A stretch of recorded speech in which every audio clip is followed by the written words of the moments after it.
kliūtis. Mano Isusas gyvens tikėjimu. Ir jeigu jis bailiai pasitrauktų, mano siela jo nepasigerės. Hebrajams 10 skyrius 38 eilutė. Taip kalba Dievas tiems, kurie patikėjo jo, priėmė Jėzų kaip gelbėtoją ir yra kupini šventos dvasios. Jis nori jos išgelbėjimo keliu nuvesti iki dangaus. Bet kartais mums atsiranda kliūčių. Kliūtis tikėjime vadinama liga. O jei aš dažnai neturiu tikėjimo, kad Jėzus mane išgydys, atsiranda brolis, kuriam nesunku tuo patikėti. Kai jis su manimi meldžiasi, Jėzus gydo, bet kartais ligos priežastis pasislepia. Tada atsiranda kitas brolis, kuris gali matyti, kur slypi priešo teisė kankinti. Jis gali melsti už protėvių ar net tavo paties nuodėmes ir ta kliūtis pašalinama. Dabar Jėzus gali veikti. Kartais reikia kito brolio, kuris gali pamatyti ir sielą svaiką.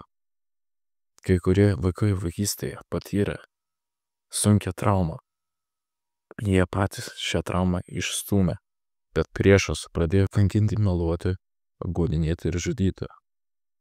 Šis brolis gali melstis už dvasinės žaizdas ir Dievas daro stebuklus. Kartais kliūtis skiriasi paties žmogaus nuodėmė, kurios nenorime palikti, mus paverčia ligotojais. Tada atsiranda kitas brolis, kuris gali tai suvokti, išsakyti ir melstis atleidimo bei išlaisvinimo. Taip žmogus gali pasveikti. Kartais kiti žmonės mums ir padarė daug blogo. Mes turime atleisti, net jeigu jau sunku. Tuomet atsiranda ypatingas brolis, kuris mus padrąsina ir padeda atleisti, kad pagaliau sielą ir kūną pasveiktume. Ir įvairių dovanų. Niekada vienas žmogus neturi visų dovanų.